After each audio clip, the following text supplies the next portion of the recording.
Selamat sore Bapak-Bapak dan Ibu yang sudah hadir. Terima kasih untuk tepat waktunya. Kita nanti tepat jam 4 kita akan mulai sesinya. Jadi kita masih ada waktu sekitar 2-3 menit ke depan. Bagi Bapak Ibu yang mau ke toilet, silahkan. Sebentar lagi kita akan mulai. Ya, selamat sore Pak Jo. Selamat sore Pak Toto. Wah, terima kasih nih. Jauh-jauh dari Jogja. Siap. Semoga lancar Pak Jo, siap. Amin. Makasih Pak Toto.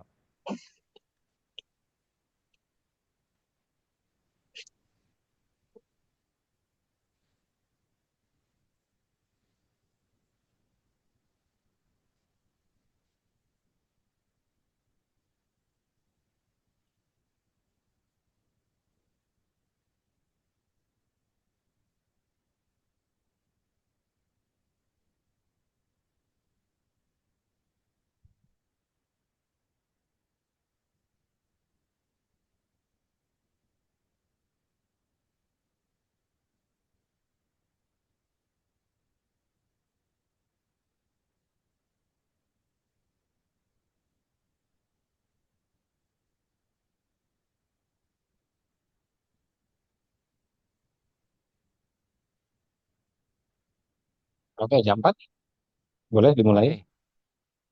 Baik, selamat sore Bapak-Bapak dan Ibu semua. Yang pertama saya ucapkan terima kasih yang sudah hadir pada acara sore hari ini. Izinkan saya membuka dengan salam pembukaan. Assalamualaikum warahmatullahi wabarakatuh. Salam sejahtera bagi kita semua. Om Swastiastu, Namo Buddhaya, salam kebajikan, Rahayu, Rahayu, Rahayu. Sebelumnya saya juga mengucapkan terima kasih dan selamat menunaikan ibadah puasa Ramadan bagi Bapak dan Ibu yang sedang menjalankannya. Semoga Allah SWT senantiasa memberikan kekuatan, keberkahan, dan rahmatnya di bulan suci ini, serta amal ibadah Bapak Ibu semua dapat diterima. Amin. Yang pertama, saya ucapkan terima kasih yang sebesar-besarnya kepada seluruh peserta yang telah hadir dan mendukung kegiatan workshop manajemen stres kita pada siang hari ini atau menjelang sore. Izinkan saya memperkenalkan diri, nama saya Yosep atau saya biasa dipanggil Joe, di mana saat ini saya sedang menempuh pendidikan di semester 6 Fakultas Psikologi Universitas Buana Perjuangan Karawang. Workshop ini sendiri merupakan bagian dari praktek kerja lapangan yang sedang saya jalani guna memenuhi kewajiban perkuliahan tersebut. Secara khusus, saya mengucapkan terima kasih yang sebesar-besarnya kepada Mas Gunggung sebagai pimpinan dari PT OMG, di mana saya sedang magang saat ini. Mas Andi Arya Giri sebagai pembimbing lapangan di OMG Center, seluruh pelatih, staf di OMG Center yang telah memberikan kesempatan bagi saya dalam menjalani praktek kerja lapangan dan juga memberikan sepenuhnya kegiatan dukungan sepenuhnya untuk kegiatan workshop ini dengan memfasilitasi sekaligus juga menjadi narasumber pada acara sore hari ini.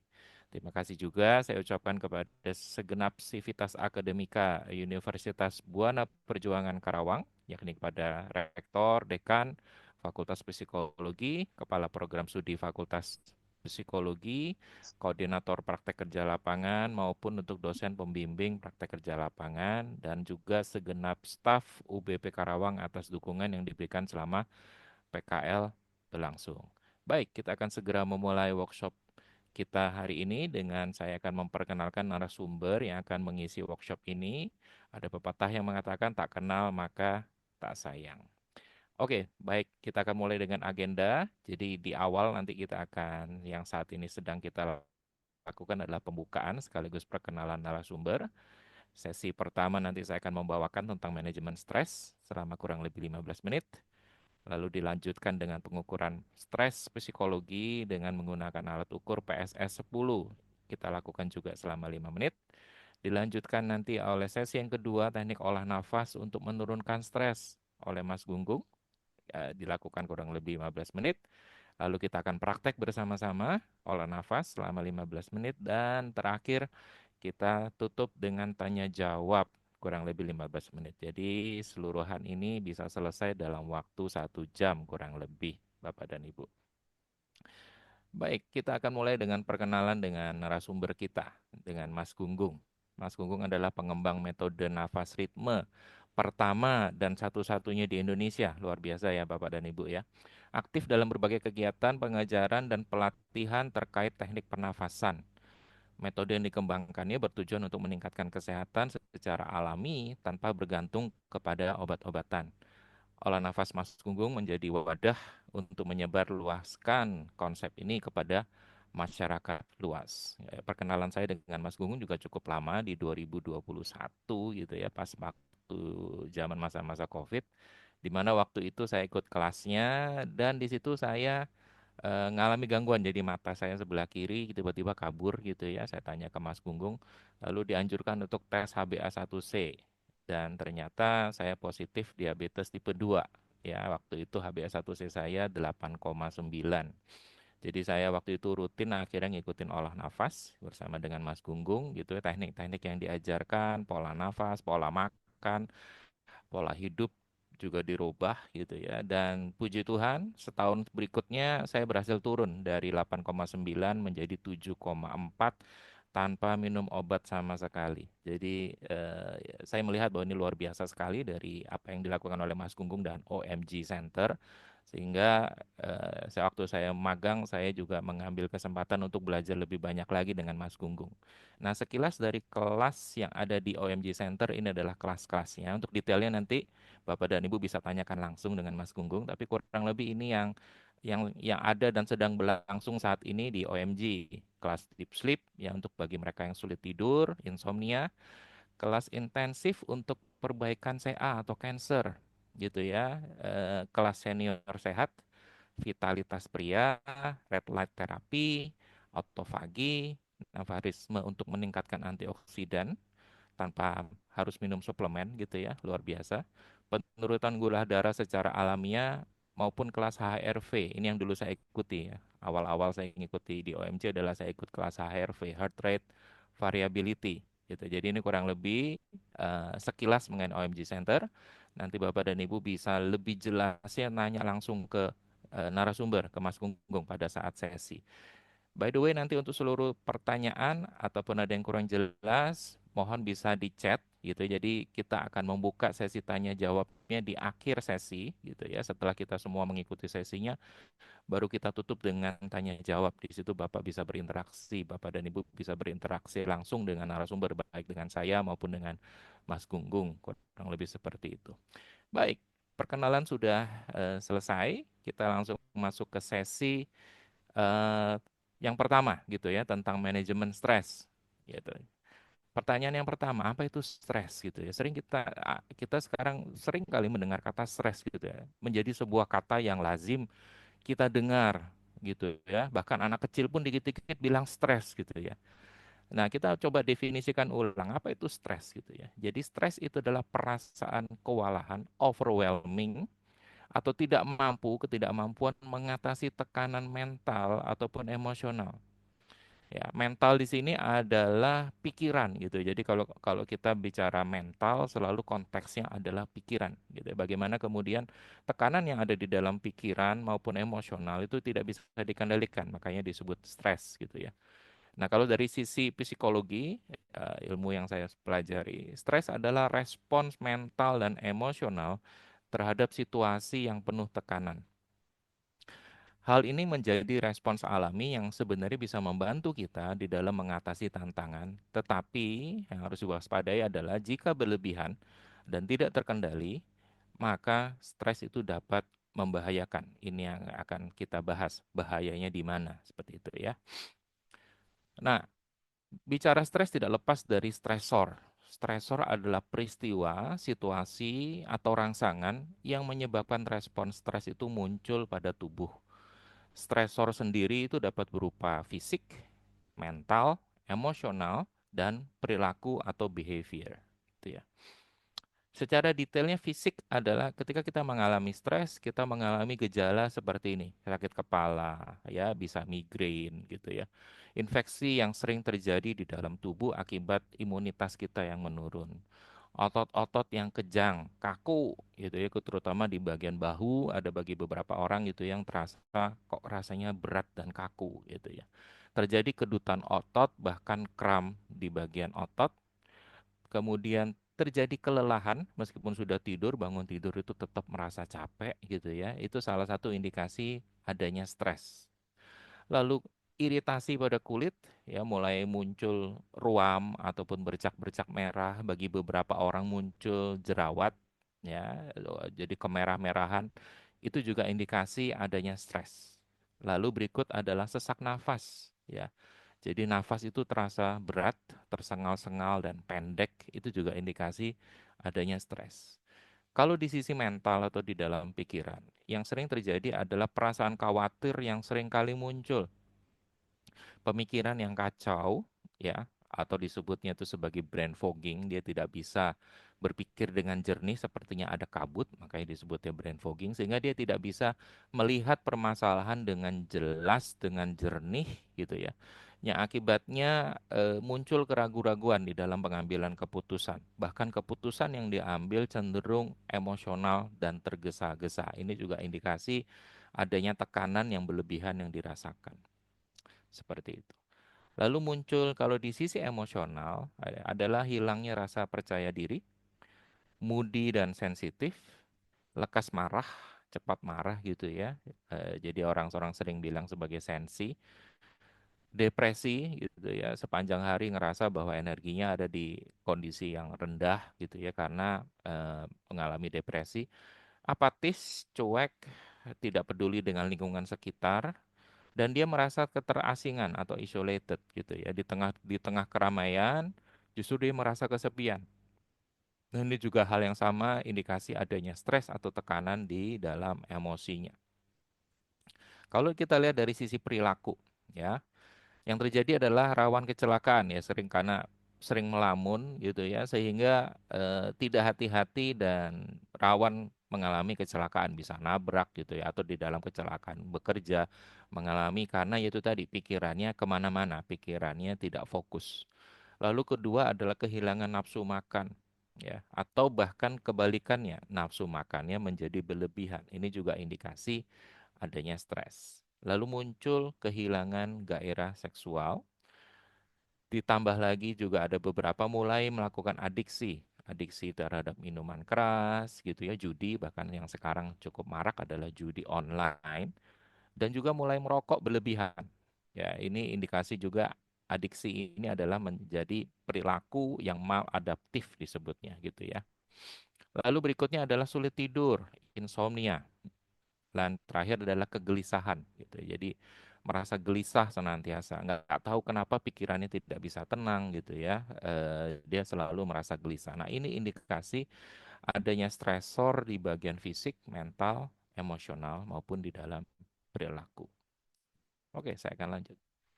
Nah, kalau kita melihat gitu ya, stresor sendiri datangnya bisa dua. Dari luar disebut sebagai eksternal dan dari dalam. Nah, stresor yang datangnya dari luar itu misalnya adalah kedukaan. Seseorang yang ditinggalkan orang yang disayangi misalnya. Dia akan mengalami grief atau kedukaan. Lalu misalnya dia mengalami kecelakaan, ada cedera ataupun sakit, bahkan ada beberapa yang mengalami sakit yang kronis, itu tentunya akan menimbulkan stres di dalam tubuhnya.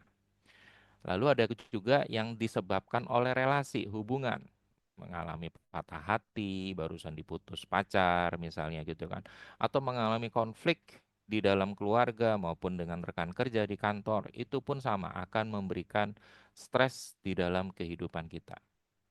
Lalu menjadi korban kejahatan, gitu ya, dirampok, dicuri, perampasan dan sebagainya gitu ya. Termasuk juga kalau kita melihat yang sekarang cukup marak adalah bullying gitu ya, bullying atau saya lupa bahasa Indonesia apa, tapi kalau bahasa Inggrisnya ada dibully gitu ya. Nah, ini juga sama gitu ya. Itu menimbulkan stres bagi korbannya. Lalu PHK gitu ya, orang-orang yang mengalami pensiun itu juga mengalami tekanan yang datangnya dari eksternal ya, dalam hal ini adalah dari tempat kerja. Nah, juga yang menjadi hal di dalam stresor adalah hal yang muncul dari dalam dirinya ya.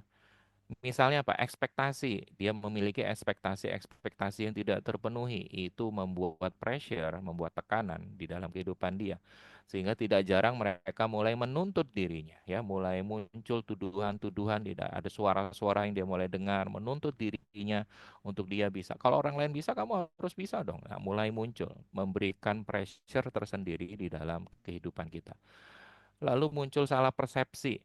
Ya, ketika kita melihat sebuah permasalahan, kita melihat dari perspektif yang berbeda. Ini pun juga sama.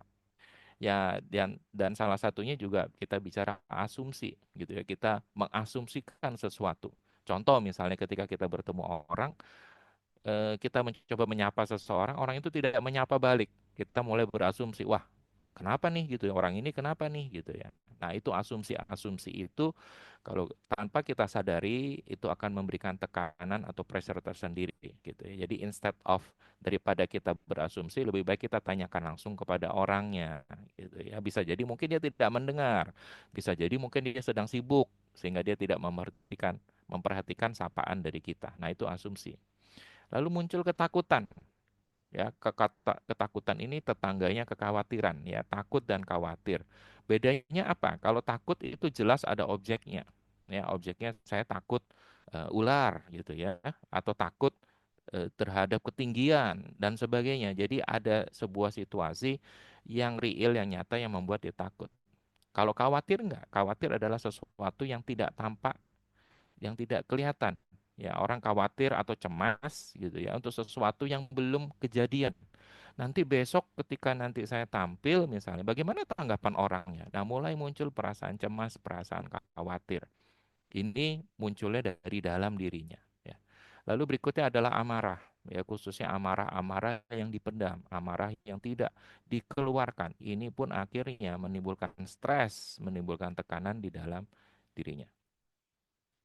Nah, ada sumber-sumber lain gitu ya. Misalnya toxic relationship. Kita bicara sekarang ada hubungan yang toxic, ya, hubungan yang sebenarnya itu kurang baik gitu ya, yang kita alami tanpa sadar kita ada di dalam toxic relationship. Nah, ini kita harus mulai sadar dan kita mulai menjauhi kalau kita ada di dalam lingkungan yang toksik seperti itu ya. Yang contoh misalnya di dalam lingkungan yang isinya hanya bicara kejelekan orang lain, gibah ataupun gosip misalnya, itu ada di dalam lingkungannya gitu ya. Dan kalau kita nggak nyaman, tapi kita terus ada di sana, maka kita ada di dalam toxic environment dan kita harus keluar. Yang kedua yang sekarang ini juga marak adalah sosial media, ya, TikTok, Instagram, Facebook, apalagi gitu ya.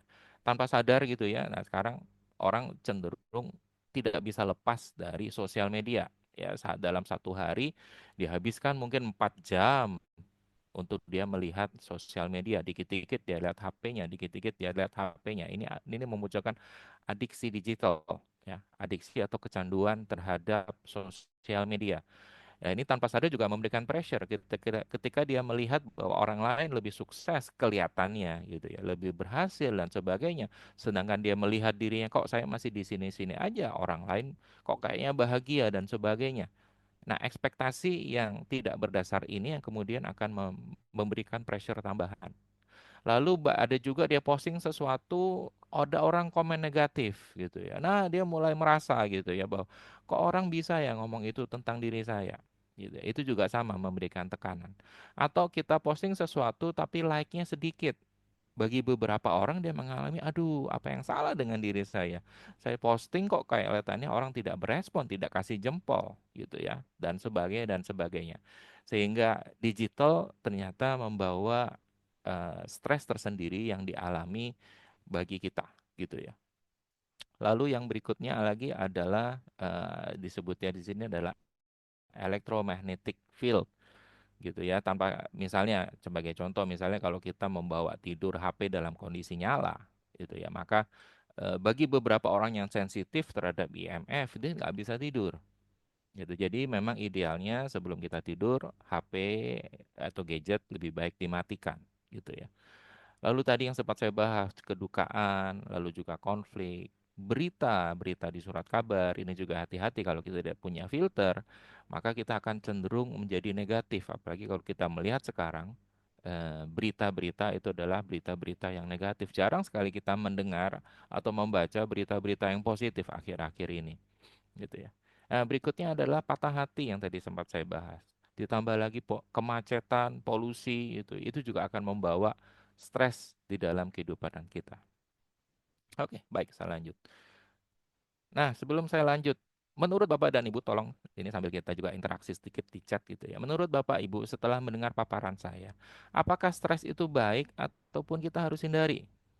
Silakan. Bapak dan Ibu bisa chat, uh, bisa katakan, oh baik, oh apa namanya jelek, itu silakan. Oh iya, terima kasih Bu Maria tadi diingatkan ya perundungan bahasa Indonesianya. Oh harus dihindari gitu ya. Ah, luar biasa Mami ya. Ternyata ada Mami Wina di sini, rekan rekan satu kuliah. Depend on Kak, tergantung. Kalau stres bisa kita kelola, tidak masalah. Terima kasih Mami jawabannya. Yang lain silakan. Saya mau masih melihat harus dihindari, diatasi. Baik. Oke, Kak Maria. Ternyata stres itu baik ya. Yang lainnya masih saya tunggu satu dua jawaban lagi. Kadang perlu. Ya, terima kasih Kak Tati. Ya, yang lainnya baik selama kita bisa kelola. Oke, jawabannya bagus-bagus semua. Ya, luar biasa. Kakak-kakak di sini, Bapak dan Ibu sekalian. Dan kalau kita melihat stres seperti yang ada di dalam gambar, stres itu masuk ke dalam 4 kategori. Ya, yang pertama disebut yang paling kiri yang berwarna hijau itu disebut sebagai hypostress atau stres yang kecil sekali gitu ya.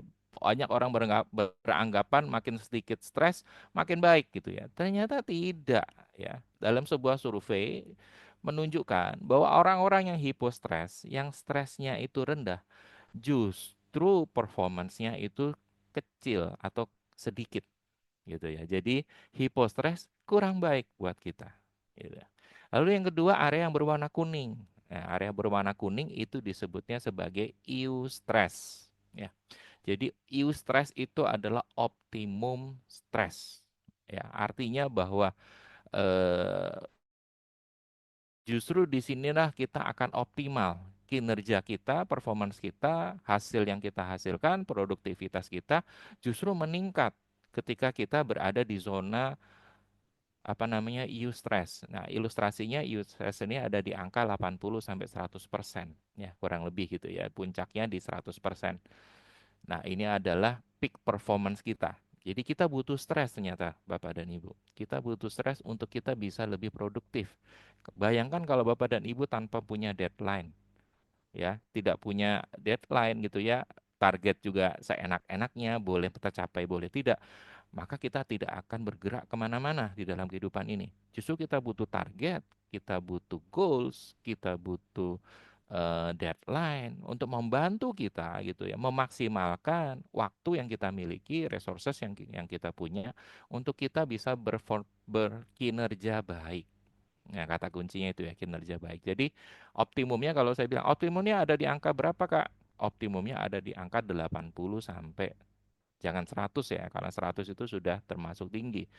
Ya, 80 90. Jadi selama kita bisa mengelola, nah kata kuncinya itu tadi baik ya, mengelola, manajemen stres. Selama kita bisa mengelola di angka 80 sampai 90, maka disitulah kita akan kinerja kita akan baik sekali gitu ya. Nah, ketika kita ngalami 100, mulai kita ngalami kelelahan di titik puncak disebutnya fatigue, ketika kita mulai ngerasa capek dan lelah.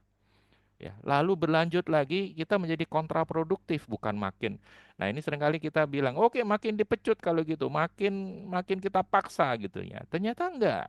Setelah melebihi 100, performance-nya turun. Nah, ini area hyper stress.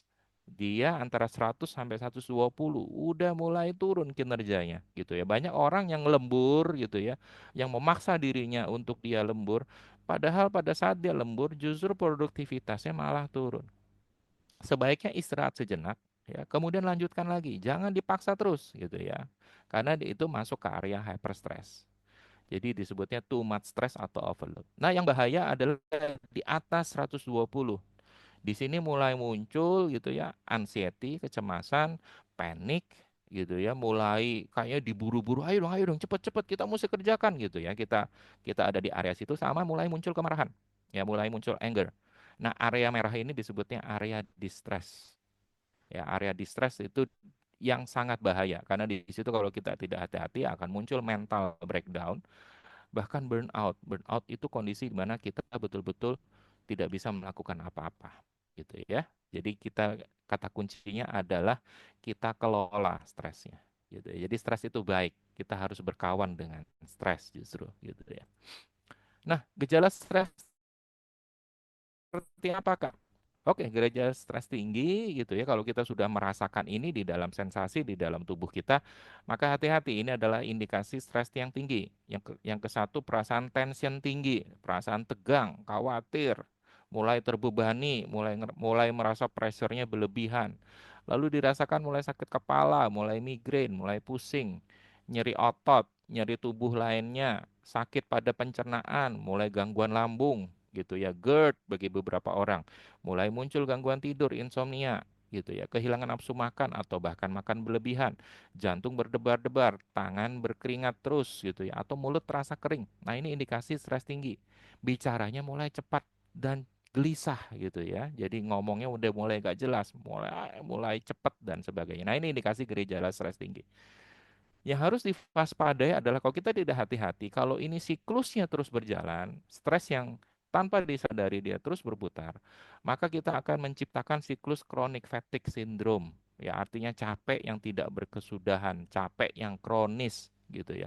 Jadi stres akan menimbulkan kelelahan, kelelahan akan menimbulkan burnout, burnout akhirnya mengganggu tidurnya, mengganggu tidur yang mengganggu emosionalnya, berputar lagi menjadi stres lagi gitu. Kebayang ya, menumpuk terus ya. Jadi ini siklus yang tidak berhenti. Jadi kalau ini terus dilakukan, maka suatu titik dia akan ambruk. Itu yang disebut sebagai mental breakdown. Ketika kita betul-betul collapse gitu ya. Nah, ini hati-hati gitu ya. Kenapa saya bilang berbahaya gitu ya? Karena stres yang kalau sudah over itu kemudian memunculkan, kalau dari istilah psikologi namanya psikosomatic disorder.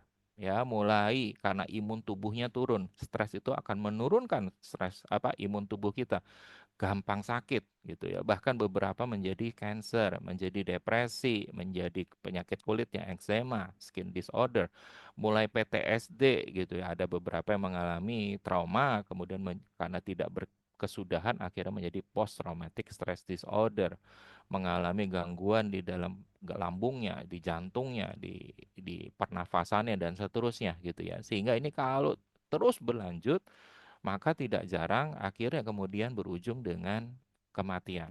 Ini yang betul-betul kita harus waspadai gitu ya. Lalu bagaimana? Apa yang harus dilakukan? Yang tadi sudah dijawab oleh Mami Wina gitu ya. Jadi strategi mengatasi stres, strategi terbaik adalah dengan stress management. Kita harus manage, kita harus kelola stresnya. Caranya gimana, Kak? Yang pertama adalah sadari dulu bahwa kita mengalami stres. Caranya gimana? Satu, rasakan sensasi di dalam tubuh kita. Kalau tadi kita ngalami gitu ya, nyeri, ada bagian yang tidak nyaman gitu ya. Ketika kita beraktivitas, sadari dulu. Banyak orang yang tidak menyadari. Dia pikir itu biasa. Dia pikir itu sesuatu, udahlah, udah biasa. Ya pusing-pusing dikit nggak apa-apa lah gitu. Dilanjutin terus gitu ya. Nah, tanpa sadar dia menuju stres puncaknya ya, 100 lebih dari 100, 110, 120, tanpa sadar terus turun turun turun dan tanpa sadar dia masuk ke zona merah yang tadi gitu ya. Jadi tidak bisa tidak, ya kita harus berhenti sejenak, dan kita mulai menyadari kata-kata bahasa Jawanya itu yang sering digunakan ada iling gitu ya, iling and waspodo, iling lan waspodo gitu ya. Artinya kita berhenti sejenak, kita melihat lagi seluruh pikiran kita, emosional kita, tingkah laku atau behavior kita. Apakah jangan-jangan saya ada di dalam stres? Nah, kita harus punya ini. Salah satunya adalah dengan, nanti akan saya bagikan tentang pengukuran stres. Seperti itu ya. Pengukuran stres sederhana. Ada berbagai macam cara, nanti saya akan bagikan satu yang sesuai dengan standar psikologi, disebutnya PSS 10. Lalu yang kedua yang seringkali kita dengar tentang mindfulness. Mindfulness itu apa sih? Artinya bahwa kita mindful, kita betul-betul pikiran kita ada di dalam kondisi saat ini. Nanti Mas Gunggung akan menjelaskan lebih jelas bagaimana teknik olah nafas. Ya, ketika kita fokus pada nafas, fokus pada aliran nafas keluar masuk, kita betul-betul mindful di sana. Kita betul-betul ada dalam kondisi present, kondisi saat ini, bukan kondisi masa lalu, bukan kondisi masa depan. Perhatikan ketika kita mengalami depresi, kita bicara trauma, kejadian yang tidak mengenakan, itu bicaranya masa lalu, sudah lewat, sudah berlalu. Tapi masih terulang kita pikirkan saat ini, gitu ya. Masih teringat kata-katanya yang menyakitkan, masih diingat perlakuannya yang tidak adil dan seterusnya. Tapi masih kita bawa. Ini yang disebut sebagai kita tidak move on. Ya, harusnya kita ada di kondisi sekarang, gitu. Atau sebaliknya, kita ada dalam kondisi masa depan, sesuatu yang belum terjadian. Akhirnya kita menjadi anxiety atau disebutnya kita menjadi gangguan kecemasan, sesuatu yang belum kejadian. Kita sudah panik, kita sudah kepikiran, besok mau berangkat terbang naik pesawat. Hari ini sudah jantungnya sudah deg-degan, keringet dingin dan sebagainya. Nah, itu artinya ada sesuatu di masa depan yang mengganggu isi kita saat ini. Sehingga yang pertama sadari kita ada di dalam kondisi present, kondisi saat ini, kondisi sekarang. Ya, itu yang pertama dilakukan.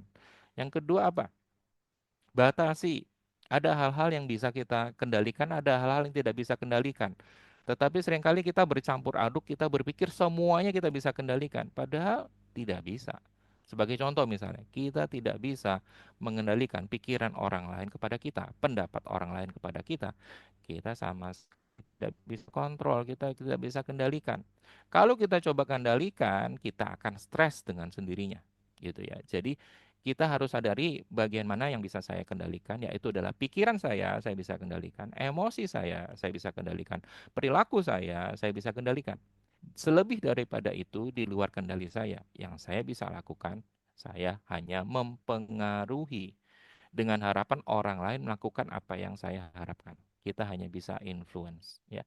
Lalu yang kedua adalah tentang chart, gitu ya, tentang chart yang di sebelah kanan gitu ya. Do you have the problem? Kalau iya, saya punya masalah. Bisa dilakukan sesuatu nggak untuk masalah itu? Bisa. Ya udah, kerjakan aja. Jangan khawatir, gitu ya. Atau misalnya sesuatu yang masalah itu apakah kamu bisa lakukan sesuatu atau tidak? Nggak bisa, saat ini saya nggak bisa lakukannya karena tergantung orang lain. Ya sudah, jangan khawatir gitu ya, don't worry.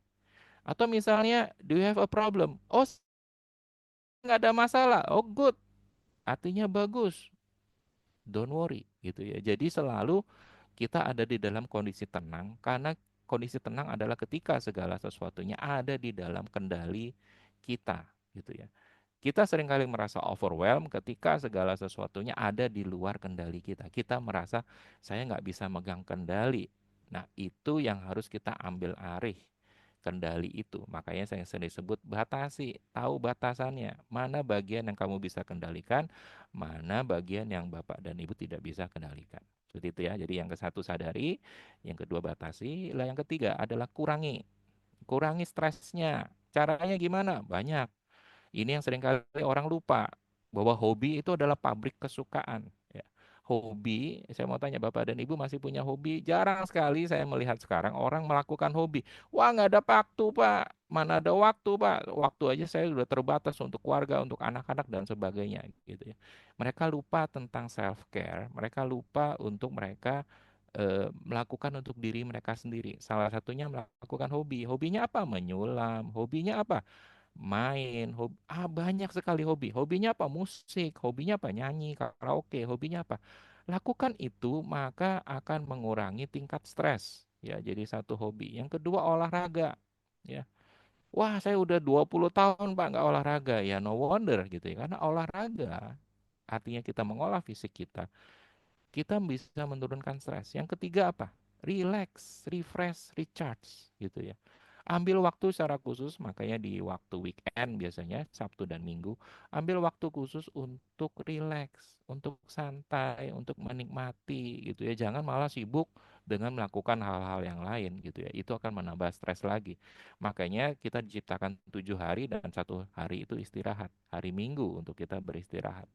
Jadi gunakan waktu hari Minggu untuk istirahat. Jangan sibuk lagi melakukan sesuatu yang pada akhirnya membuat kita tidak rileks, kita tidak recharge, kita tidak refresh. Sehingga Senin ketika kita melakukan aktivitas di kantor lagi, kita akan mulai merasa capek. Ya. Oh, mami hobinya menanam, menikmati energi semesta. Luar biasa, mami. Ya, seperti itu. Jadi ketika kita melakukan hobi, tanpa sadar kita lagi menciptakan kesukaan di dalam diri kita karena disebutnya hobi adalah pabrik kesukaan, ya, happiness. Pabriknya happiness itu ada di hobi. Jadi jangan segan-segan lakukan hobi, tapi juga jangan kebablasan gitu ya. Ada orang yang tiap hari melakukan hobi itu juga nggak pas gitu ya. Jadi lakukanlah hobi seminggu sekali, lakukan aktivitas itu betul-betul. Nikmati. Kata kunci adalah nikmati. Berikutnya adalah lifestyle change, ya. Kayak pernah saya mengalami diabetes, saya harus rubah pola makan, rubah pola gerak, harus mulai olahraga pagi, jalan pagi, ya, minimum setengah jam sampai 1 jam setiap paginya. Berjemur matahari, Kak, nggak, saya nggak ada waktu untuk berjemur. Nanti Mas Gunggung punya solusinya, ya, dengan red light. Nah, jelasnya nanti Mas Gunggung bisa jelaskan gitu ya. Cukup berjemur karena nggak punya waktu, karena jam 6 sudah harus berangkat ke kantor gitu ya, maka bisa red light malam harinya sebelum tidur. Nah, ini sebagai contoh. Lalu friendship, ya, jangan lupa kita makhluk sosial. Ya, kita punya teman-teman gitu ya. Kapan terakhir terakhir kali menyapa teman-teman kita gitu ya. Karena itu adalah dukungan support sosial kita dan ini bisa menurunkan stres. Orang sekali merasa stres adalah ketika dia selalu merasa sendirian. Apa-apa saya sendiri, saya nggak ada yang bantu dan sebagainya. Merasa ketersendirian itu menambah beban stresnya. Jadi pastikan punya teman berbagi, punya teman curhat, gitu ya. Sehingga kita pastikan kita sedang membagi beban stres kita kepada orang lain, gitu ya. Jadi mulai dilihat lagi kontak-kontaknya teman-teman lama kita, siapa sahabat karib kita, dan mulai gitu ya ngobrol satu sama lain. Karena ketika kita melakukan itu dengan kesadaran, artinya kita sedang mengurangi stres kita. Lalu yang terakhir adalah olah nafas, take a deep breath gitu. Tapi tidak sembarang olah nafas, nanti akan dijelaskan secara mendetail oleh Mas Gunggung dan semua yang dijelaskan Mas Gunggung berdasarkan jurnal ilmiah. Ini yang saya suka gitu ya. Jadi bukan katanya, konon katanya gitu ya, tetapi betul-betul ada basis ilmu pengetahuan, ada basis sains, ada cara pengukurannya, hasil before and afternya bisa terukur dan teruji secara ilmiah. Itu yang luar biasa. Nah, ketika kita sudah melakukan itu tetapi stres tidak hilang, bagaimana Kak? Saatnya mencari pertolongan profesional ya. Ini yang saya sering temukan karena saya seorang konselor gitu ya. Saya sering temukan orang baru mencari pertolongan ketika kondisinya sudah parah. Ketika kondisinya sebagai contoh gitu ya, ada di stadium 4 gitu ya. Baru mencari pertolongan dan seringkali memang ya pada akhirnya akan sulit tertangani karena memang kasusnya sudah parah. Jadi menurut saya, kembangkan kesadaran diri. Ketika merasa bahwa saya sudah melakukan itu semua, tidak terjadi perubahan, maka saatnya saya mencari pertolongan profesional. Kemana? Ya, tentunya yang pertama adalah ke konselor, konselor untuk menangani masalah-masalah yang sederhana di dalam kehidupan sehari-hari. Ya, tapi konselor punya keterbatasan. Kalau misalnya tidak, carilah psikolog. Ya, psikolog itu adalah lulusan magister profesi psikologi. Jadi dia setara S2 sebenarnya. Dia memberikan terapi psikologi atau disebutnya psikoterapi dan fokusnya adalah pada perubahan pikiran dan perilaku. Ini bedanya gitu ya. Jadi dia bisa fokus terapinya adalah perubahan dari pikiran, mindset, belief gitu ya, ataupun dalam perilaku. Dan berwenang melakukan tes psikologi. Jadi tindakannya tidak sembarangan, ada tesnya memastikan bahwa Bapak dan Ibu mengalami gangguan gitu ya. Gangguannya apa? Nah, ini semua adalah tugas seorang psikolog. Lalu tugasnya psikiater apa? Kalau psikiater dia adalah jurusan kedokteran. Ya, lulusan kedokteran spesialisnya kejiwaan.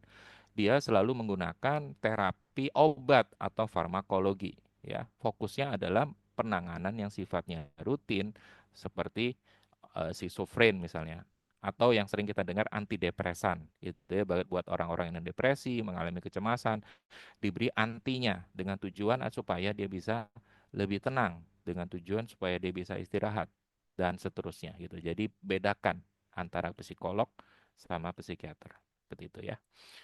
Baik, ini pepatah saya gitu ya, bahwa terkadang yang membuat perjalanan hidup terasa berat adalah ketika kita membawa beban emosi masa lalu. Jadi Salah satu untuk meringankan stres adalah memastikan bahwa kita tidak punya trauma masa lalu. Trauma masa lalunya sudah terproses dan selesai. Karena itu bikin berat Bapak dan Ibu. Ya, perjalanan hidup sehari-hari sudah berat, ditambah lagi harus membawa beban masa lalu. Ya, mbok ditinggal. Ya, mbok ya diproses gitu ya. Nah, ini ambillah kesempatan untuk memprosesnya seperti itu ya. Yang terakhir gitu ya, stres akan menunjukkan siapa kita. Ya, dari tiga benda ini gitu ya. Ada wortel, ada telur, ada kopi. Mendapatkan tekanan dan panas gitu ya, dalam arti kalau wortel digodok gitu ya. Apa yang terjadi pada wortel? Wortel yang tadinya keras ketika kena panas, ketika kena tekanan, dia jadi lembek. Ya, jadi stres malah membuat dia semakin lemah.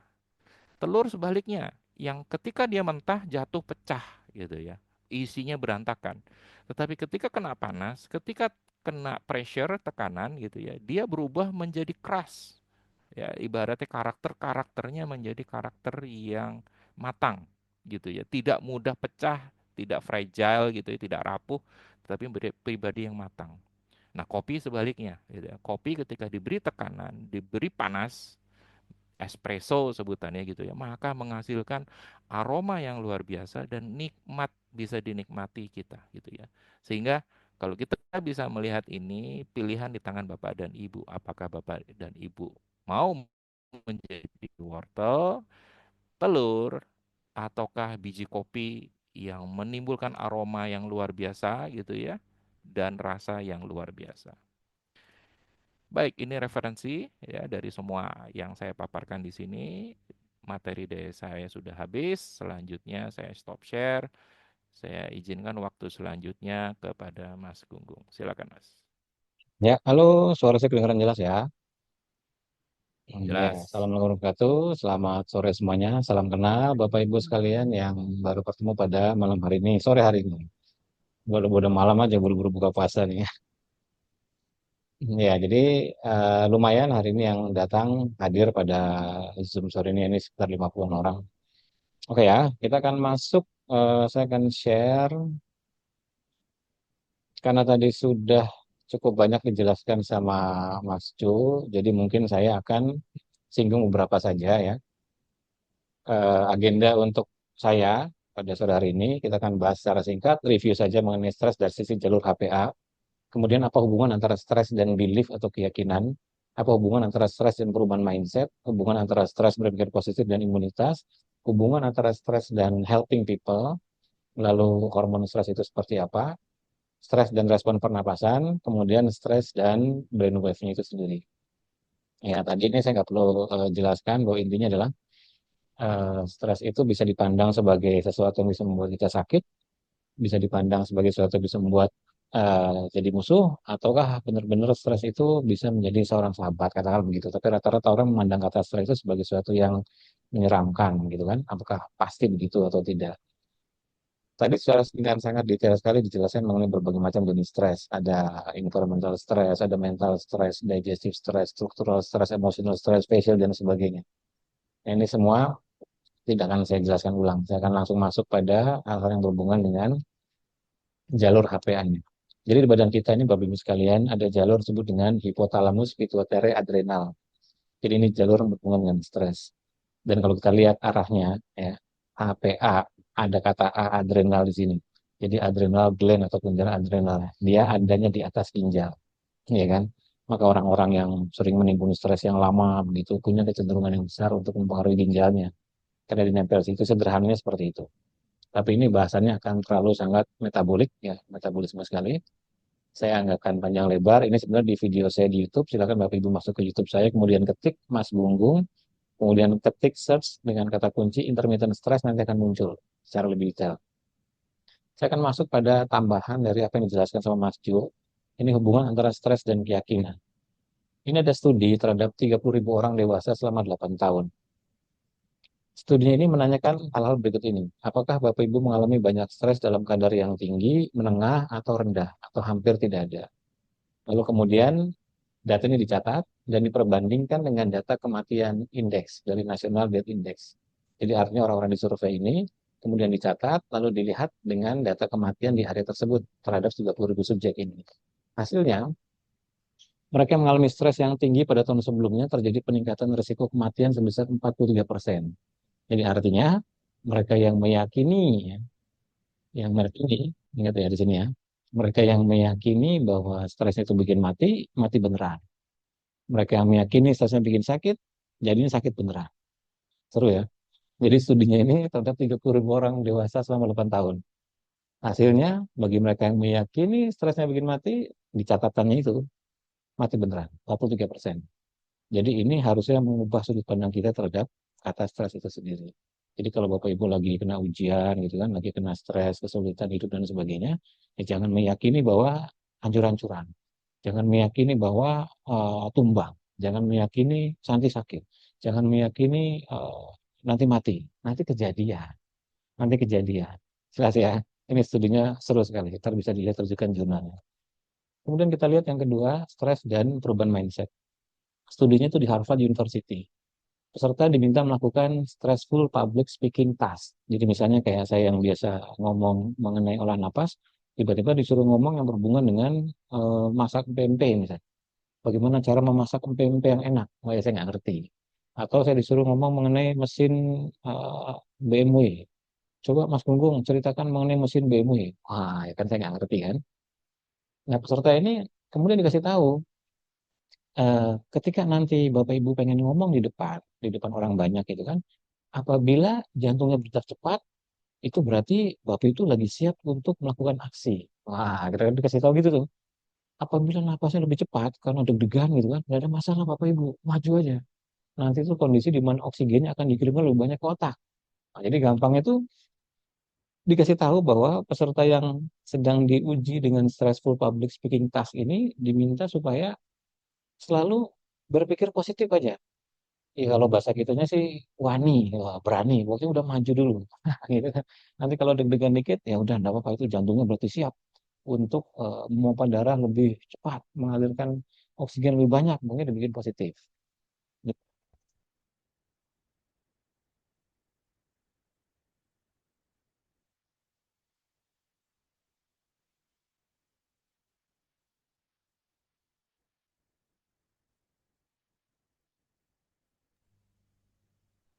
Suaranya hilang, Mas Gunggung. Maaf.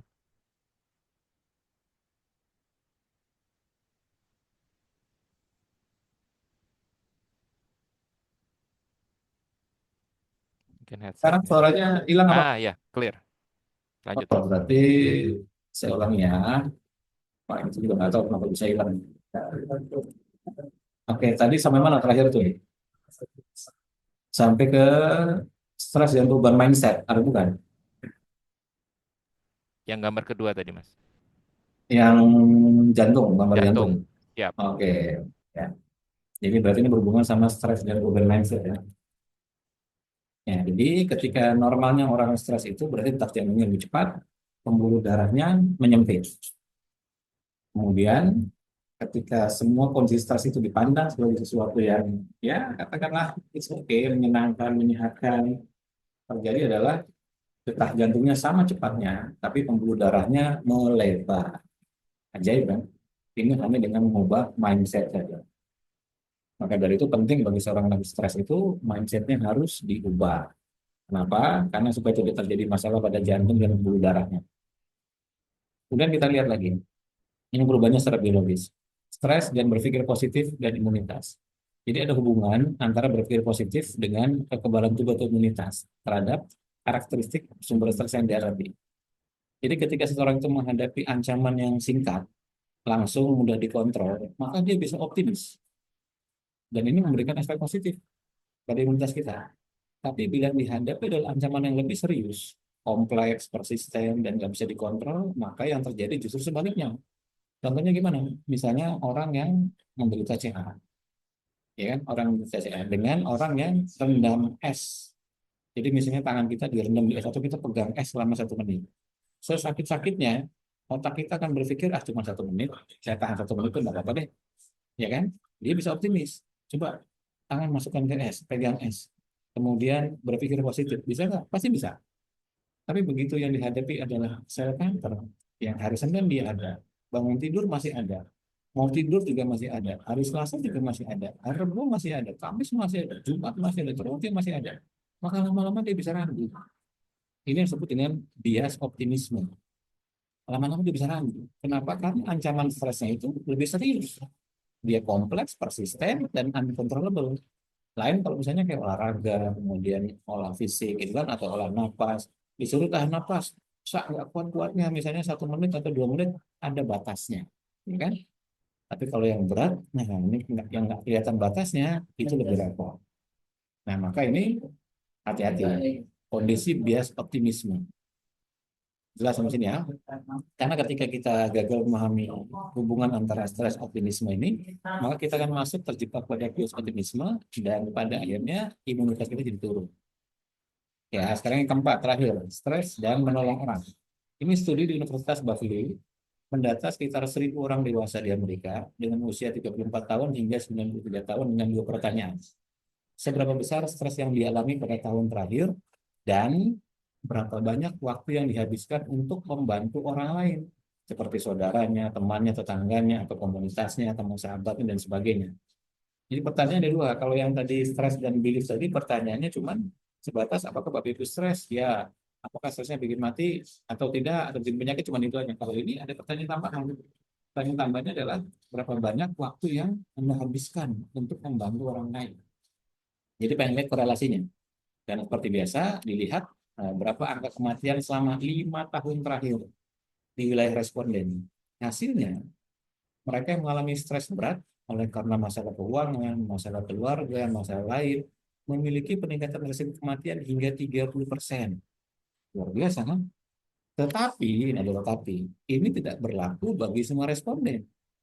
Kok bisa mereka yang meluangkan waktu dengan membantu orang lain lebih banyak menunjukkan statistik penurunan stres yang signifikan hingga menurunkan drastis angka kematian hingga nol. Jadi maksudnya ini gimana dari jurnal ini? Maksudnya, misalnya ada orang sakit CA, stadium 4, berat, rasanya mau mati aja, divonis dokter 3 bulan lagi mati. Tapi dia memanfaatkan waktunya untuk banyak-banyak menolong orang lain. Misalnya dia punya harta pikiran, tenaga, biaya gitu kan. Dia punya harta berlebih, dia sedekahkan untuk orang lain. Dia punya pikiran berlebih, dia bantu orang lain untuk mencarikan solusi. Dia punya, misalnya ada mobil, udah pakai aja di mobil saya. Kamu misalnya ada kesulitan untuk apa-apa ini udah pakai aja. Pokoknya dia banyak-banyak bantuin orang.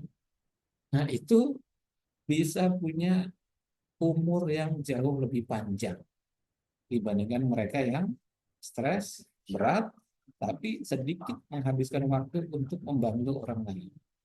Jadi artinya apa? Banyak membantu orang lain dapat meningkatkan ketahanan tubuh terhadap stres.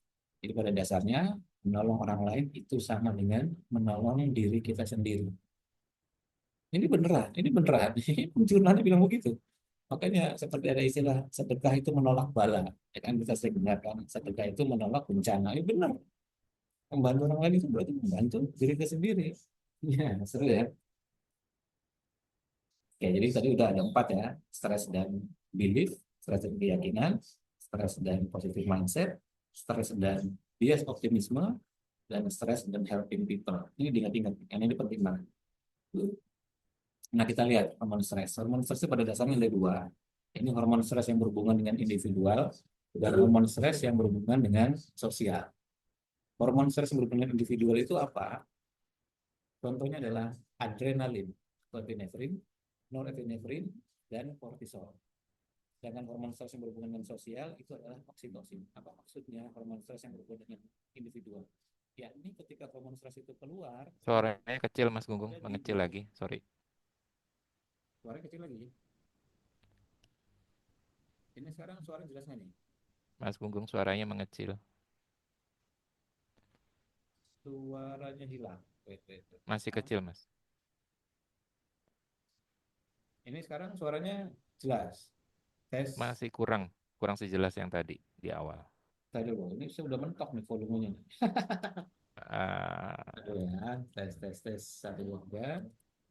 Nah, ini sekarang suara kedengeran nggak? Tes. masih kedengaran tapi nggak sekenceng yang tadi. Eh, sebentar ya. Ini Tapi kenapa lanjut ya? aja nggak apa-apa, masih Lanjut masih aja nggak apa-apa kedengaran. ya. Mm. Tapi kedengeran ya? Ya, masih kedengaran. Silakan. Masih kedengeran. Oke, normal ya. Coba saya mic-nya saya deketin. Nih, segini maksudnya kedengeran. Jelas kalau sekarang. Jelas, sekarang jelas ya. Oke, Ya, kita lanjut. lanjut. Nah, ini agak-agak aneh nih. Nggak apa-apa lah. Oke, saya ulangi ya. Tadi sampai ke stres individual dan stres sosial ya. Hormon stres individual dan hormon stres sosial. Jadi saya ulangi, hormon stres individual itu adalah hormon yang ketika keluar, hormon stres yang ketika keluar, dia hanya mempengaruhi diri kita sendiri. Sedangkan hormon stres sosial atau oksitosin, yang ketika dia keluar, dia bisa mempengaruhi orang lain. Jadi hormon stres itu ajaib. Dia bisa mempengaruhi diri sendiri, dia bisa mempengaruhi orang lain. Tapi yang mempengaruhi diri sendiri ada tiga, yang orang lain ada satu. Manakala hormon stres yang mempengaruhi orang lain ini keluar, oksitosin, maka dia akan menegasikan hormon stres yang mempengaruhi diri sendiri. Ajaib. Ini cara kerja memang begitu. Jadi ketika oksitosin ini keluar, maka dia akan menegasikan hormon stres individual. Tuh, maka oksitosin ini lahir dari apa? Nanti saya jelaskan. Oksitosin itu lahirnya kapan? Nah, kita lihat sini ya. Ini hormon stres individual. Jadi ketika terjadi pada tubuh, detak jantungnya naik, kekuatan ototnya naik, tekanan darahnya naik, metabolisme gulanya juga naik, semua, kemudian penyempitan pembuluh darah dan sebagainya. Sementara kalau hormon stres oksitosin terjadi, aspek sosialnya itu muncul. Nah, sekarang kita lihat oksitosin munculnya pada saat kapan? Saya ambil kata kunci pentingnya saja, ya ini nomor 6. Oksitosin keluar ketika dia dikendalikan oleh mekanisme feedback positif. Jadi saya dalam bahasa saya itu istilahnya ada dua, yaitu positive thinking dan positive feeling. Ingat ya, positive thinking dan positive feeling. Jadi nggak sekedar positive thinking tuh, tapi ada positive feeling. Ini disebut dengan mekanisme feedback positif, positive thinking dan positive feeling. Kenapa? Karena ketika ini muncul, maka tubuh kita akan menghasilkan hormon yang mampu menegasikan fungsi hormon stres individual tadi. Sehingga kita memiliki sesuatu yang disebut dengan stress resilient atau ketahanan stres. Nah, dia hanya bisa muncul ketika positive thinking dan positive feeling. Maksudnya gimana? Misalnya sekarang Mas Jo nih lagi tenang nih, terus merem, terus berpikir positif, kemudian memunculkan rasa positif. Oksitosin keluar nggak? Nggak keluar. Kok bisa? Karena tidak dalam situasi stres. Karena oksitosin itu hormon yang lahir karena ada situasi stres. Jadi harus dapat stresnya dulu, baru melatih untuk positive thinking dan positive feeling. Kalau nggak bisa, nggak keluar. Loh, kalau misalnya saya lagi duduk diem anteng, kemudian saya berpikir positif, berprasangka positif, yang muncul apa? Bukan oksitosin yang munculnya. Jadi kalau perasaan kita senang, gembira, sukacita, yang keluarnya endorfin, ya kan? Bukan oksitosin. Jadi oksitosin itu disebut sebagai hormon stres. Berarti harus kena stres dulu. Terserah stres apa saja, tadi sudah jelaskan sama Mas Jo dengan sangat detail sekali kan. Terserah kena stres apa aja. Emotional stress, chemical stress, situational stress, kemudian environmental stress, social media stress, kemudian financial stress atau apa saja. Harus ada dalam situasi stres dulu, baru positive thinking dan positive feeling. Ketika berhasil dimunculkan, oksitosinnya baru keluar. Seperti itu. Oke, jelas ya. Nah, kita lihat studi antara stres dan respon pernafasan. 47 studi, 1145 partisipan. Jadi di sini jenis stresnya itu dibagi menjadi 5 yang berhubungan dengan jika dikenai dengan es yang dingin, hipotermia, yang kebalikannya, hipoksia kekurangan oksigen, panik, dan pain. Jadi artinya dari studi ini gampangnya cara kita memahaminya gini. Semua kondisi stres ini mengubah respon pernapasan di badan kita. Dengan kata lain, jika kita berhasil mengubah secara manual respon pernapasan di tubuh kita, kita bisa membalik kondisi stres ini menjadi kembali normal. Gampangnya gitu cara memahami. Maka pengaturan napas ini adalah sesuatu yang penting sekali. Tentu saja ada cara-cara untuk menghilangkan stres atau mengurangi stres. Misalnya tadi disebutkan, misalnya dengan berdoa atau beraktivitas fisik dan sebagainya. Tapi yang paling mudah dalam pandangan saya adalah mengatur pernapasan yang sekarang kita akan belajar. Ya jelas sampai sini ya. Sekarang kita akan lihat Mengubah napas, mengatur napas ini akan mengubah metabolisme. Yang tadi ya, paniknya bisa diubah jadi normal, cemasnya diubah jadi normal, takut khawatirnya diubah jadi normal, ya kan? Kemudian kondisi yang tadinya temperaturnya tinggi, nggak jelas, bisa diubah jadi normal. Terlalu dingin dapat menjadi normal. Banyak hal yang bisa dinormalkan ketika kita mengubah laju pernapasan. Nah, kalau dari sisi otak manusia, gelombang otak, kita kan lihat ada gelombang otak yang disebut dengan anti stres. Gelombang otak manusia itu ada 5, secara umum ada 5. Ada gamma, beta, alfa, theta, dan delta.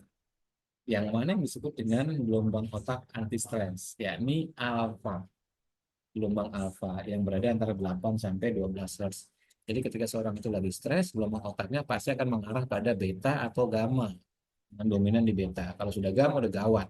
Jadi stresnya itu udah jadi bisa mempengaruhi molekuler yang ada di badannya. Lalu gimana cara memperbaikinya? Turunkan gelombang otaknya dari beta menuju alfa. Apa yang terjadi ketika gelombang kita turun ke alfa, atau yang terjadi ketika kita olah nafas lalu berhasil menurunkan gelombang otak kita dari beta ke alfa, maka terjadi kondisi relaksasi.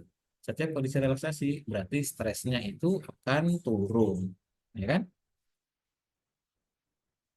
Nah, apa yang terjadi? Terjadi koherensi pada otak kita. Koherensi ini adalah terjadinya sambung menyambung pada semua area otak.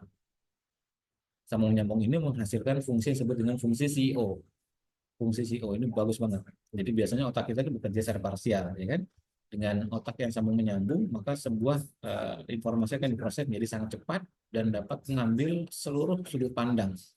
Karena area otak itu kan ada yang berhubungan dengan kognitif, ada yang berhubungan dengan memori, ada yang berhubungan dengan visual, ada yang berhubungan dengan fungsi perasaan dan sebagainya, rasa sakit, ya kan? Kalau dia terhubung, istilahnya sambung menyambung itu koheren, maka yang terjadi adalah kita cepat melihat dari segala macam sudut pandang, sehingga tidak mudah untuk menjadi sumbu pendek. Sumbu pendek itu berarti gampang terpicu, baca sebuah judul langsung marah-marah, baca judul sedikit marah-marah, padahal nggak, isinya maksudnya bukan begitu kan, tapi dia sumbu pendek. Nah, kemudian apa lagi? Kita lihat meta analisis pada orang-orang yang gelombang otaknya berhasil dialfakan. Terjadi penurunan tingkat kecemasan yang sangat drastis. Sangat drastis. Jadi artinya kalau kecemasannya turun, maka kita bisa bilang stresnya itu pasti rendah. Kemudian apa lagi? Ketika gelombang otaknya berhasil dibuat jadi alfa, yakni menurunkan kortisol. Menurunkan resistensi insulin. Luar biasa kan? Menurunkan tekanan darah. Menurunkan kekakuan pada pembuluh darah. Apalagi mengurangi gejala dari PTSD, post traumatic syndrome disorder. Jadi orang-orang yang sering trauma masa lalu gitu kan, dengan dilatih pernapasan digeser gelombang otaknya dari beta menjadi alfa, maka sangat signifikan. Bahkan teknik yang diajarkan di OMG ini jauh lebih powerful dibandingkan mindfulness. Tapi kita akan belajar nanti mindfulnessnya aja yang gampang untuk dipraktekkan peserta pada sore hari ini. Sedangkan untuk yang teknik yang lebih lanjut, kita ada kelasnya secara terpisah, kan harus intensif dan dibimbing. Kemudian apa lagi? Setiap penurunan gelombang otak dari beta menuju alfa, dia akan mengurangi resiko dari serangan jantung, stroke, dan kematian hingga 48%. Luar biasa kan? Jadi nggak main-main ketika kita ngatur napas supaya jadi tenang, kita ngatur napas supaya gelombang otaknya turun dari beta menjadi alfa, itu sampai resikonya berkurang dari separuhnya pada serangan jantung, stroke, dan kematian. Apalagi meningkatkan fungsi kognitif, fleksibilitas fungsi kognitif, bahkan jauh lebih powerful dibandingkan mindfulness, relaksasi otot, dan bahkan yang tidak melakukan apa-apa. Lalu apalagi mengurangi tingkat pendudukan di kamar ketika dirawat. Jadi maksudnya kalau nggak pakai pernapasan atau nggak pakai intervensi untuk menurunkan gelombang otak dari beta menjadi alfa, atau tidak sering otaknya dibuat alfa, dia harus mengikuti misalnya 10 hari dirawat di rumah sakit. Tapi kalau dia dari sejak hari pertama, kemudian dia latihan napas rajin, kemudian dia pagi latihan napas, siang latihan napas, sore latihan napas, malam latihan napas, katakanlah begitu ya. Maka dia nggak mesti 10 hari, mungkin 3 hari udah bisa pulang. Maka secara biaya, kos lebih murah, ya kan? Stres juga lebih rendah. Dan ini terjadi secara signifikan, gitu. Luar biasa ya. Nah, ini gambaran secara umum ya. Bagaimana data-data jurnal itu menunjukkan pentingnya melakukan stress management dengan salah satunya yang paling gampang lewat teknik pernapasan. Yang nanti kita akan belajar pada hari ini, pada sore hari ini. Seperti itu. Saya rasa cukup jelas ya. Pak Windu, pengukuran stres dengan alat tadi apakah sudah dilakukan? Sudah. Kita bisa bisa mengemuka bikin kelasnya itu karena kita sudah membuat semua percobaan sejak 15 tahun terakhir. Saya secara pribadi ya saya membeli alat ukur gelombang otak dari mulai satu channel, dua channel, empat channel, 8 channel, 16 channel. Yang kita pakai untuk umum itu biasanya 4 channel. Jadi EEG itu gelombang otak itu ada channelnya. Ya gampangnya channel itu adalah titik yang menempel di otak. Jadi kalau 4 channel berarti ada 4 titik yang menempel di otak. Kalau 8 channel ada 8 titik yang menempel di otak. Jika 256 channel, maka ada 256 titik yang menempel di otak. Gampangnya begitu. Jadi udah kita uji coba semua, berbagai macam teknik, meditasi, sebut aja apa, Ho'oponopono, teknik meditasi, katakanlah mindfulness, termasuk mindful, teknik apa aja, kita tinggal pasang aja di alat ukurnya di lubang otak, lalu kita bisa tahu hasilnya seperti apa. Nah, seperti itu. Saya rasa cukup jelas ya. Jadi tambahan dari saya adalah hubungan antara stres dan keyakinan, di mana orang yang meyakini stresnya bikin mati malah mati beneran. Maka jangan sekali-kali ketika situasi stres itu memunculkan sesuatu yang negatif pada narasi, pada visual maupun pada pikiran kita. Jangan muncul. Nah, kalau nggak muncul bagaimana? Masuk ke pemahaman yang kedua, hubungan antara stres dan positif mindset. Jadi dibuat positif aja. Jadi kalau misalnya lagi kena tekanan berat, aduh ini saya apa namanya katakanlah perusahaannya bangkrut misalnya begitu kan ya, ya udah anggap aja itu sebagai biaya marketing gitu kan, anggap sebagai biaya marketing untuk lebih maju di masa depan. Jangan langsung merasa dunia seperti runtuh gitu kan, rontok. Pasti ada cara, berikhtiar aja, berusaha aja, berjuang lagi, bangun lagi, bangun lagi. Kalau kata Batman sih, di film Batman tuh, waktu ditanya dia sama pengawal itu, kenapa kamu jatuh? Dijawab, supaya saya bisa berdiri. Kan begitu, orang kan supaya bisa berdiri jatuh dulu. Nah, kayak gitu. Nah, kemudian yang ketiga, hubungan antara stres dan bias optimisme. Jadi untuk jenis stres yang sifatnya intermittent, itu bisa membuat seseorang itu lebih optimis. Tapi untuk stres yang persisten, uncontrollable, kemudian sangat berat dan terjadi every single day, nah ini strateginya mesti berbeda. Ini kita ajarkan di kelas. Karena ini cukup berat. Kita harus memahami semua aspek stres di badan kita dari sisi pikiran, perasaan, gelombang otak, gelombang jantung, sistem saraf, kemudian hormonal, dan sebagainya. Dan yang keempat, hubungan antara stres dan helping people. Jadi walaupun kita lagi stres, banyak beban gitu kan, seakan-akan ya pokoknya berat lah, entah kanker stadium 4 atau apa namanya peruntuhan bisnis gitu kan, bangkrut, harus ini dan sebagainya, ya sudahlah, tetap menolong orang. Kira-kira begitu. Karena semakin banyak kita menolong orang, maka semakin baik. Itu semua proven by science. Dan ini jurnal-jurnal saya munculkan tadi itu mengubah sudut pandang psikolog di Amerika dan seluruh dunia. Jadi kalau kita masih menganggap stres itu bahaya, ya bisa jadi kita ada ketemu sama stres yang persisten, yang permanen. Maka harus diubah, diganti, strateginya harus beda. Nah, kemudian yang kelima, cara untuk menurunkan gelombang stres yang paling jelas adalah dengan penurunan gelombang otak. Dari gelombang otak beta diturunkan menjadi alfa. Nah, kita kan belajar tekniknya pada sore hari ini. Kira-kira 10-15 menit lah saya rasa cukup untuk bisa menurunkan, dan kita sudah uji. Jadi kalau Bapak Ibu di rumah punya alat ukur EEG, itu bisa dibuktikan gelombang otak akan turun dari beta menjadi alfa hanya dengan mengubah laju pernapasan. Ya, seperti itu. Silakan Mas Jo, sebelum kita latihan. Baik, terima kasih Mas Gunggung, luar biasa ya. Kita seolah kuliah berapa SKS nih gitu ya. Jadi informasinya luar biasa dan semuanya berdasarkan jurnal gitu ya. Jadi luar biasa sekali. Baik, kita akan masuk ke dalam latihan olah nafas gitu ya. Tapi sebelumnya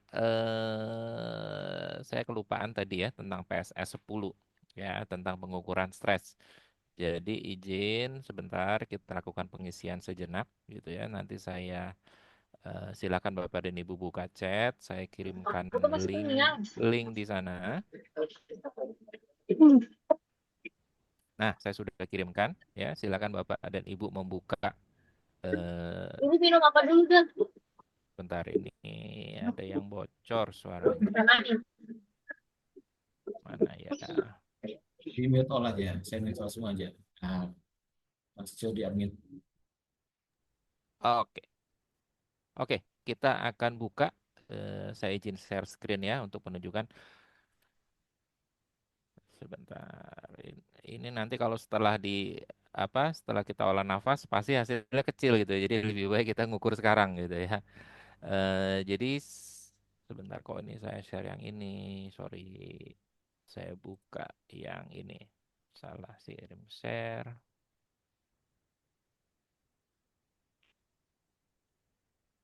Nah, ini saya tutup dulu. Oke, ya. Bapak dan Ibu sudah buka, saya akan bimbing sejenak. Ya, ini cepat ya, hanya 10 pertanyaan dan menjawabnya jangan berpikir lama. Langsung dirasakan kalau jawabannya iya, sangat gitu ya, atau tidak, langsung ya. Jadi yang pertama, nama tesnya adalah Perceived Stress Scale atau disebutnya sebagai PSS 10. Jadi stres itu adalah sifatnya subjektif sekali, setiap individu berbeda, apa yang dirasakan gitu ya. Jadi makanya disebutnya Perceived Scale, Stress Scale yang dirasakan oleh individu itu gitu ya. Yang pertama diisi nama, usia, lalu jenis kelamin ya, pria atau wanita. Jadi skala stres yang dirasakan adalah kuesioner laporan yang terdiri dari 10 item pertanyaan yang dirancang menilai persepsi individu terhadap stres.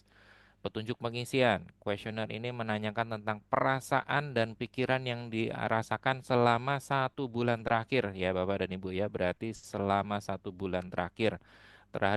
Terdapat 5 pilihan jawaban. 0 tidak pernah, 1 hampir tidak pernah, 1 sampai 2 kali ngerasakannya disebut hampir tidak pernah. Kadang-kadang 3 sampai 4 kali, hampir sering 5 sampai 6 kali, sangat sering itu kalau kita merasakannya selama 1 bulan selama lebih dari 6 kali.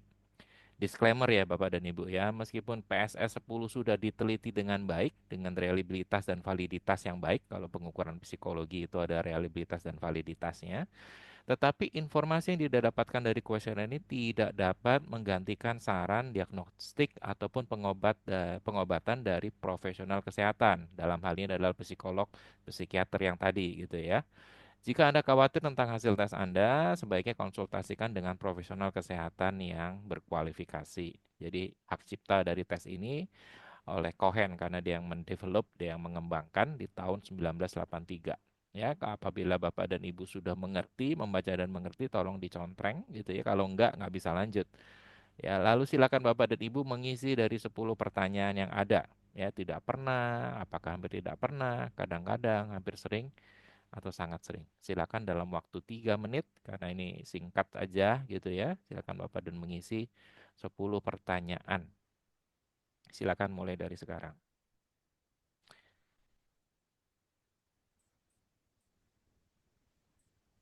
Oke, nanti di akhir ya ada calculation di sini. Ini otomatis ya, pengukuran karena ini self questionnaire akan dihitung otomatis, akan menunjukkan skor. Ya, skor Bapak dan Ibu. Cara bacanya juga sudah ada gitu ya. Jadi kalau skornya 0 sampai 13 berarti stresnya rendah. Ya, tapi kalau skornya 14 sampai 26 itu stres sedang. Kalau 27 sampai 40 nah itu stresnya tinggi.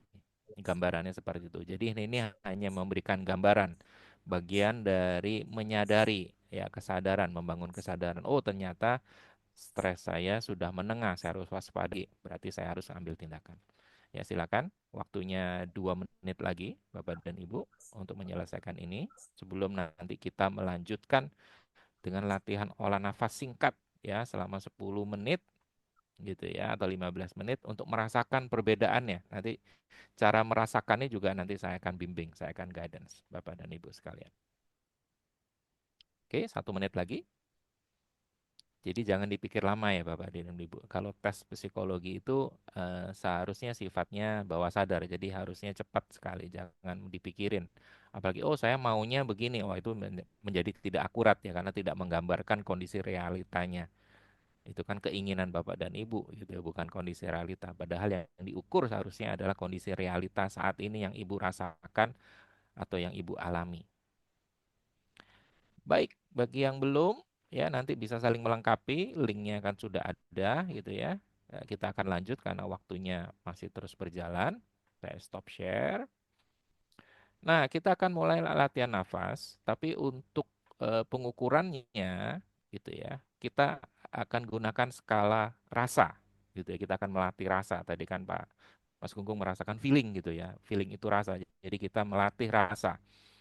Jadi Bapak dan Ibu ya untuk itu maka sebelum kita akan melakukan praktek, maka silahkan Bapak dan Ibu mencoba mengingat dan memunculkan kembali sebuah peristiwa, ya, yang menimbulkan stres atau perasaan yang tidak nyaman saat mengalaminya. Misalnya gitu ya, masalah di kantor, diomelin atasan gitu ya, atau mendapatkan komplain dari customer, dari pelanggan, atau anak buah yang selalu bermasalah gitu ya, salah melulu kerjanya dan itu membawa masalah di dalam pekerjaan. Atau misalnya bagi bapak dan ibu yang tidak bekerja tetapi ada di rumah, misalnya masalah relasi atau hubungan. Contoh adalah konflik yang barusan terjadi dengan pasangan misalnya. Atau anak yang sulit diatur gitu ya, maunya begini, dia lakukan yang sebaliknya gitu ya. Atau yang ketiga, misalnya adalah peristiwa masa lalu yang menimbulkan sensasi yang tidak nyaman ya. Misalnya gitu ya, ditinggalkan orang yang disayangi, diputus pacar gitu ya, atau pengalaman lain pernah pernah mengalami perundungan ya atau bullying gitu ya. Nah, setelah Bapak dan Ibu ya dari tadi peristiwa yang tadi sudah dipilih, sekarang coba yang pertama, berikan skala 1 sampai 10. 1 itu artinya nyaman, 10 itu sangat tidak nyaman ya. Nah, sekarang coba ukur kira-kira ada di angka berapa? Kalau sangat tidak nyaman berarti angka 9 atau 10. Tapi kalau merasa bahwa ketika mengingat peristiwa itu ya, cuman oke sih, nggak ngerasa apa-apa, nggak ngerasa sakitnya itu nggak ngerasa di sini misalnya gitu ya, tidak merasa sakitnya itu di sini gitu ya. Nah, silakan Bapak dan Ibu ukur di angka berapa. Ya, oke. Nah, berikutnya kita coba rasakan sensasi karena tubuh kita itu pandai, tubuh kita itu pintar. Tuhan itu menciptakan tubuh kita luar biasa. Nah, coba sekarang rasakan sensasi ketika Bapak dan Ibu membayangkan kejadian itu, sensasi apa yang dimunculkan? Misalnya gitu ya, kok tiba-tiba ketika aku memikirkan peristiwa itu, dadaku kok sesek ya, ya, jantungku berdetak lebih cepat gitu ya. Ada nyeri di bagian ulu hati, di bagian lambung kerasa asam lambung mulai naik gitu ya. Atau bahu mulai terasa semakin berat gitu ya. Nah, mulai mulai rasakan sensasinya ketika membayangkan peristiwa itu. Oke? Nah, kalau sudah, maka selanjutnya kita akan lakukan latihan nafas. Silakan Mas Gunggu. Dan nih lanjut ya. Suara kedengaran jelas suara ya. Jelas Mas Gunggu, clear. Oke, suara jelas. Kita akan melatihan. Ya, teknik yang pertama disebut sebagai progressive muscle relaxation dulu yang paling gampang. Ini jumlahnya banyak banget. Tekniknya sederhana. Pertama yang dilakukan adalah kendorkan otot-otot wajah sampai terbentuk ekspresi wajah yang datar. Ingat ya, yang pertama, kendorkan otot-otot wajah sampai terbentuk ekspresi wajah yang datar. Semakin datar ekspresi wajahnya semakin bagus. Yang kedua, gerahamnya tidak bersentuhan. Yang ketiga, lidahnya mengambang. Jadi mulutnya rapat, geraham tidak bersentuhan, lidahnya mengambang. Jadi ada 3 hal. Kendorkan otot-otot wajah sampai terbentuk ekspresi wajah yang datar. Yang kedua, gerahamnya tidak bersentuhan, lidahnya mengambang. Tidak ke atas, tidak ke bawah. Ngambang aja. Jelas ya? Kita coba. Siap. Kita akan mulai 2 menit sampai nanti terbentuk air liur. Kalau air liurnya nggak keluar, berarti otot mukanya masih kenceng. Jadi air liurnya harus keluar. Siap. 3, 2, 1. Duduk santai, rileks, napas biasa. Kendorkan otot-otot wajah sampai terbentuk ekspresi wajah yang datar. Rasakan dahi tidak berkerut. Kendorkan otot dahi. Kendorkan otot pipi. Kendorkan otot sekitaran bibir. Kendorkan otot dagu dan seterusnya. Jadi seluruh otot wajah dikendorkan sampai ekspresi wajahnya datar. Geraham tidak bersentuhan, lidah mengambang, mengambang. Perlahan akan terasa air liurnya keluar. Biarkan saja, biarkan sampai banyak. Kalau air liurnya sudah mulai banyak, ditelan. Terus, ulangi berkali-kali. Rasakan, kendorkan otot-otot wajah sampai terbentuk ekspresi wajah yang datar. Geraham tidak bersentuhan, lidah mengambang.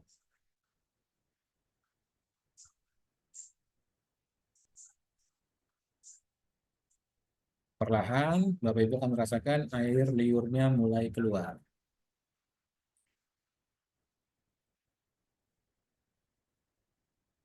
biarkan saja. Rasakan lagi otot-otot wajah, kendorkan. Otot-otot dahi, kendorkan. Otot-otot pipi kanan kiri, sekitaran hidung, kendorkan. Otot-otot bibir, mulut, dagu, kendorkan. Rahang, kendorkan. Sampai ekspresi wajahnya datar. Geraham tidak bersentuhan, lidahnya mengambang. Perlahan akan keluar air liurnya.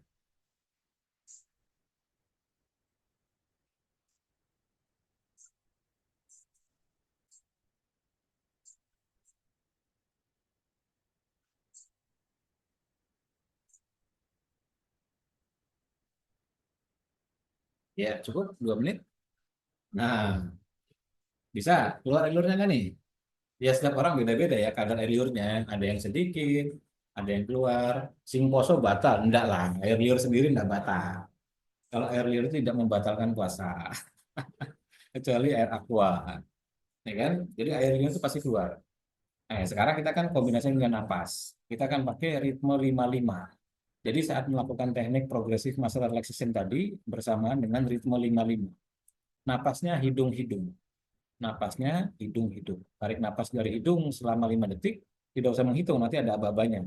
Buang napas dari hidung selama 5 detik bersamaan dengan kendorkan otot-otot wajah sampai terbentuk ekspresi wajah yang datar. Seperti tadi persis, hanya ditambah dengan ritme 55 paralel. Ya, kita coba. Siap. Atau jam. Cuma 5 menit, nanti akan merubah kondisinya. Mata pejam, kendorkan otot-otot wajah sampai terbentuk ekspresi wajah yang datar. Geraham tidak bersentuhan, lidah mengambang. Jika masih ada kerut di dahi, kendorkan. Rasakan dahinya, ada kerut atau tidak. Jika rasanya kayak berkerut, kendorkan. Nyureng, bahasa Jawanya nyureng, jangan nyureng. Kendorkan. Rasakan otot-otot pipi kanan kiri sekitaran hidung, lalu kendorkan. Rasakan otot-otot sekitaran bibir, mulut, rahang, dagu, lalu kendorkan.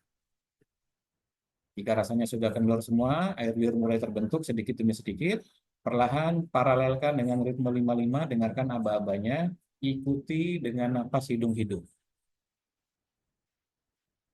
Persiapan. 3, 2, 1. Tarik, Tarik napas dari hidung perlahan, buang. buang napas dari hidung perlahan, tidak mengubah ekspresi wajah. Tarik, Tarik napas dari hidung perlahan, tidak usah menghitung, ikuti buang. buang napas dari hidung perlahan. Tarik, buang. Tarik, buang. Tarik, buang. Tarik, buang. Tarik,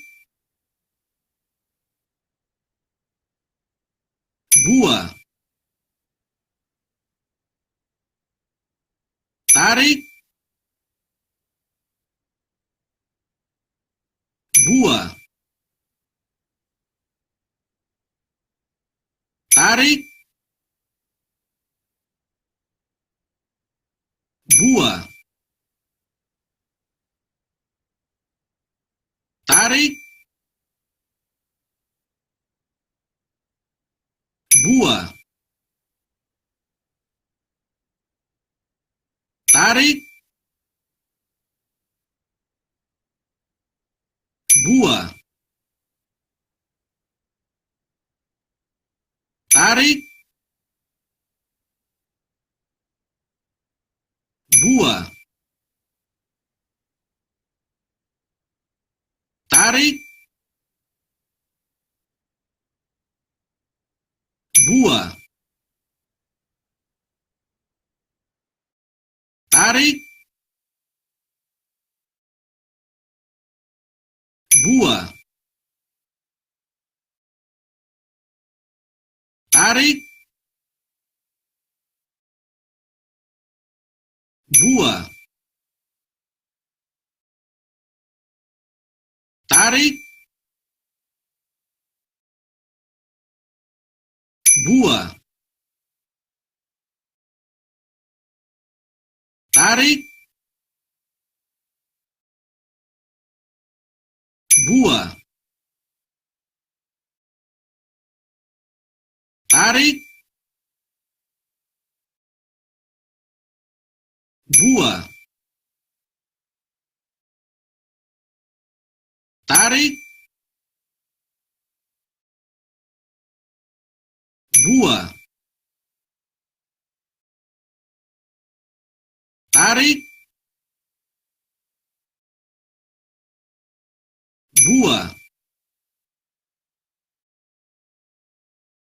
tarik, buah, tarik,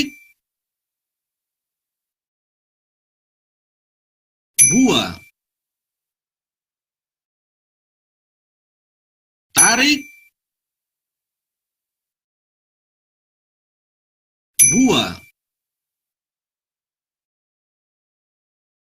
tarik, buah,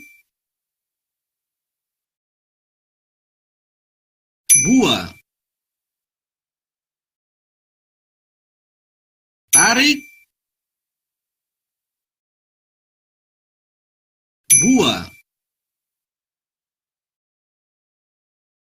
tarik, buah, tarik,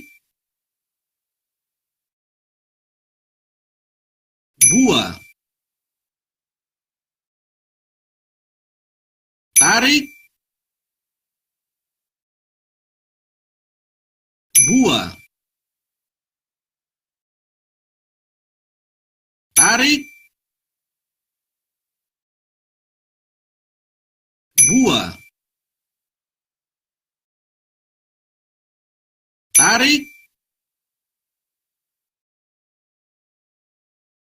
buah, tarik, buah, tarik, buah.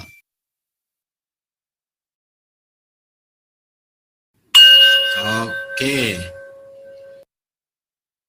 Iya, bisa ya. Gampang nggak? Gampang kan? Ya, air hidungnya keluar. Just 5 minutes. Lakukan 5 menit, tarik dari hidung, buang dari hidung. Ya, sekarang kita satu kali lagi, 5 menit lagi. Tapi kita gabungkan jadi tiga. Yang pertama adalah yang tadi, progressive muscle relaxation. Yang kedua, ritme 55. Dan yang ketiga adalah setiap kali hembus nafas, release tension atau lepaskan ketegangan seiring hembusan nafas. Kenapa? Setiap kali kita bicara sistem pernapasan itu ada dua. Ada tarik nafas, ada buang nafas. Tarik nafas mempengaruhi saraf simpatik, buang nafas mempengaruhi saraf parasimpatik. Dan setiap kali kita buang nafas, otak yang berhubungan dengan pain atau rasa sakit terstimulasi. Jadi kita nggak ngapa-ngapain nih. Misalnya Mas Joni lagi santai nih. Setiap kali buang nafas tuh otak yang berhubungan dengan rasa sakit itu terstimulasi. Jadi apa yang kita lakukan? Setiap kali buang nafas, release tension, lepaskan ketegangan seiring hembusan nafas. Maka di seluruh dunia, manusia itu kalau dia ingin melepaskan beban, penat, gimana caranya kalau dari pernapasan? Dia akan buang nafas. Istilahnya menghela nafas. Misalnya, Mas Jo nih ya, kan gitu kan. Dia kan masih, dia kan buang nafas tuh. Ya kan? Karena memang itu alamiahnya begitu di seluruh dunia. Manusia mana aja, di Asia, di Afrika, di Eropa, dan seterusnya. Maka dia akan menghela nafas. Jadi kita lakukan saat buang nafas dari hidung, selama 5 detik itu bersamaan dengan release tension. Lepaskan ketegangan seiring hembusan nafas. Kita coba ya. Siap. 5 menit terakhir, setelah ini selesai. Mata pejam, kendorkan otot-otot wajah, sampai terbentuk ekspresi wajah yang datar. Geraham tidak bersentuhan, lidah mengambang. Rasakan dahinya, tidak ada kerut di dahi, otot-otot, kendor, rileks. Persiapan. 3, 2, 1. Tarik, Tarik nafas dari hidung santai, buah, lepaskan ketegangan seiring hembusan nafas. tarik,